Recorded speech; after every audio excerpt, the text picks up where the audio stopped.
Have you ever played a game that felt more like a dream than a video game? That game company, the team behind the award-winning game Journey, is back with something new. Almost 12 years later, they've made a magical MMO called Sky Children of the Light. It plays like a platformer, but it still has the same beautiful style and amazing music that they're known for. Getting started in Sky is pretty simple. You begin with a short cutscene that you can play through, followed by a quick tutorial that teaches you how to move and interact with the world around you. You meet some characters, learn about the world, and get a feel for the story. After that, the game opens up and lets you explore on your own. Playing with a friend is where it gets a little tricky. To be honest, I had to Google how to do it. You use a friend code to add someone, which isn't too hard, but finding them in the game is the confusing part. Turns out, you have to go to a special place called the Constellation Table to warp to them. It's not super hard, but needing to look it up might make it frustrating for new players. In the tutorial, you learn that the main goal is to help lost souls and light up their darkened kingdom using your flame. As you keep playing, this goal becomes even clearer. You collect these souls and bring them to the temple at the end of each area. There, you restore the altar's light to awaken the temple's elder.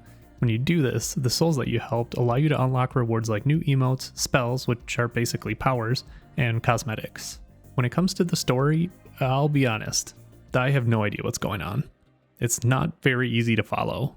There's a cutscene that shows people building a kingdom in the clouds, but then it says they took their light for granted, and somehow that ended their whole world. Now it's up to you, the player, to fix everything. As you explore, you'll see drawings on cave walls and watch souls relive past moments as you save them. These seem like they're supposed to explain more about what happened, but for me they didn't really help the story make sense. The game works differently from a lot of other MMOs. You'll come across spirit gates that block your path, and to open them you need to save enough souls first. You can also fly, and the more you play, the stronger your flying powers get. In each area, you collect light. When you collect enough, it fills up the candle meter in the top left corner. Remember earlier when I said the souls that you save let you unlock stuff?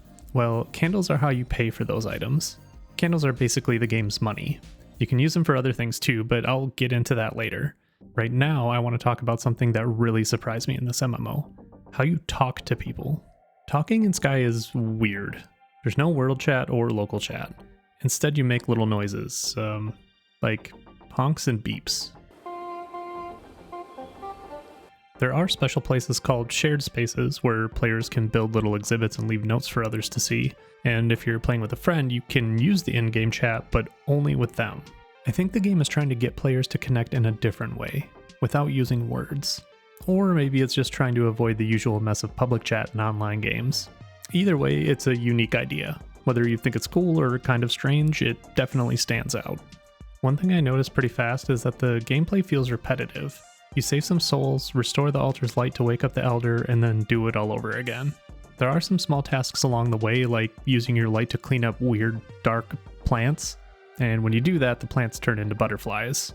You can then collect those butterflies to get dyes, which you can later use to change your outfits. But even that started to feel like the same thing again and again.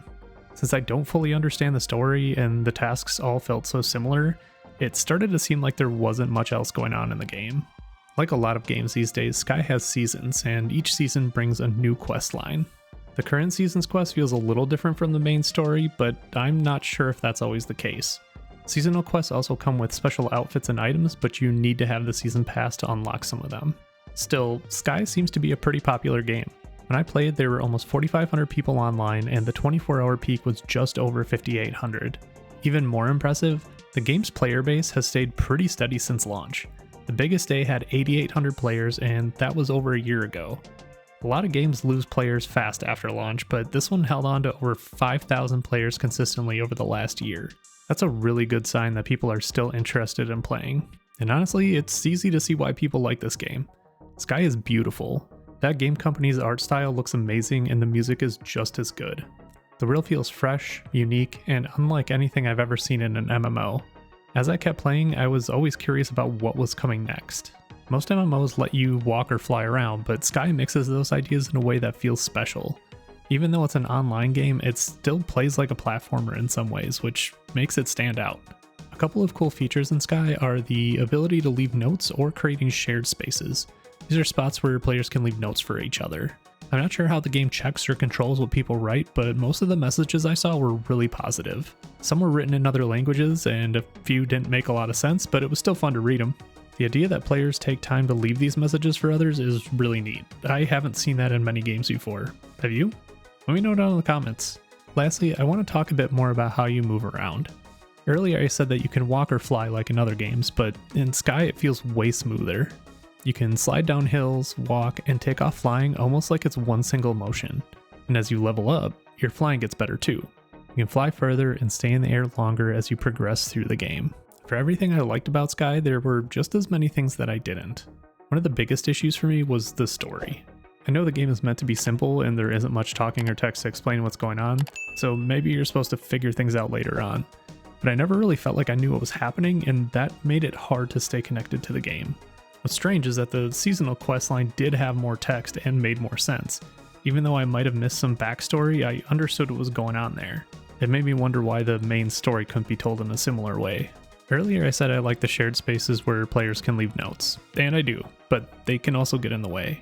Players can place these spaces almost anywhere, even right on top of each other.